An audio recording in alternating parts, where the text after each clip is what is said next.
So for the first time in a long time, the Call of Duty mobile meta has finally shifted. No longer do we have to deal with the MX9 crushing our spirits. And that's exactly why this video is sponsored by COD Mobile. Check them out at the top of the description down below. It's the best mobile game out right now.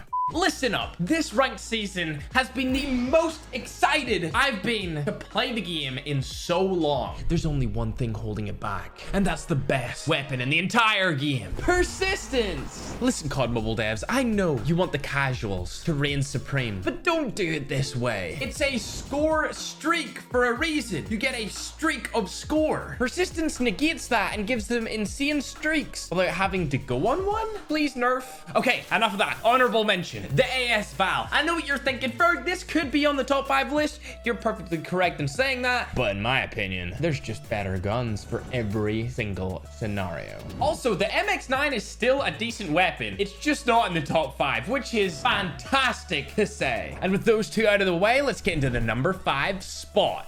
It's the QQ9. In my opinion, the best submachine gun in the game currently, now that the MX9 has been nerfed. You have a large magazine. It's one of the fastest killing close range guns in the entire game. And it's also slightly more versatile than a lot of other submachine guns, like the CBR4, which was just recently added. In fact, the QQ9 beats that SMG in every single time to kill category, while also having easier to control recoil. So it's kind of a no-brainer option to go with the QQ9. But don't let that distract you from another honorable mention, being the R9 shotgun. This thing is a blast to use, but it's incredibly difficult to get good with. That's why I've put it in an honorable mention spot and not actually in the top 5, because I know a lot of casuals out there probably won't be able to use it effectively, at least. But I think you should definitely try it out because it's a ton of fun. A gun that's not fun to go against, however, is Holger. When you load into a ranked match and you see gas grenades and thermites, you can guarantee your ass that you're gonna go against a Holger as well. The 100 round magazine makes this the perfect choice for people who like to camp at the back of the map and hold angles. Much like me when I want to get an easy nuke.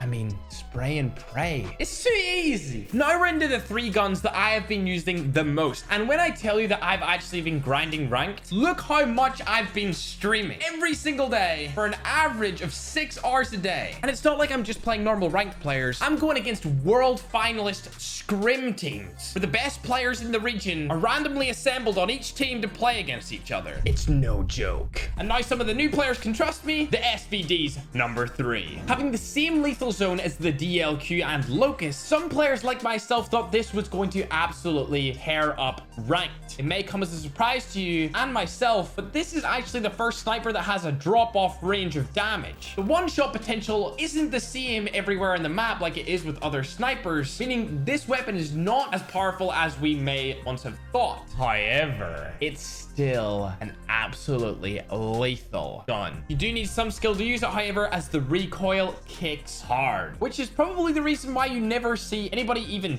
touching it at all. Unless you watch pro players or top tier streamers, you probably never go against it. It's also been banned from the world finals because pro players are too scared to play against it. The last honorable mention on this list is the SKS. It's the best honorable mention out of any I've listed before. And in my opinion, it definitely deserves a spot, and it would be number 6, but because I like the SVD better than it and there's such similar weapons, I went with the SVD. For the people who find the SVD uncomfortable to use the SKS. It's really freaking good. Here at the number 2 spot, it's the M13. Now if you stick a 40 round mag on this bad boy with some decent mobility attachments and a granulated grip, you're going places. The recoil is easy to control, it has great damage, medium and longer ranges, and a fast fire rate which destroys the negatives of missing shots in gunfights. It's almost the perfect weapon. Of course, it helps if you have that pay-to-win iron sight from the Mythic, but you don't need it for this gun to perform. It's still great without that skin, and I wouldn't be surprised if you see it quite a lot in the next coming weeks because it is satisfying to use, but it doesn't quite hit just as good as the Type 25 number 1. Better than the M13 close range, this gun shreds. However, it does have a higher skill gap because the recoil is way harder to control. It kicks far more vertically and horizontal than the M13. I will say this, the M13 does outshine it in longer ranges, but the majority of your gunfights currently, with everyone being so good at movement, will be close range anyway. This is my go-to gun when I want to win against the best players on the planet. You should definitely give it a try. If you want to see me live stream, make sure to check out my live channel and subscribe. Bye.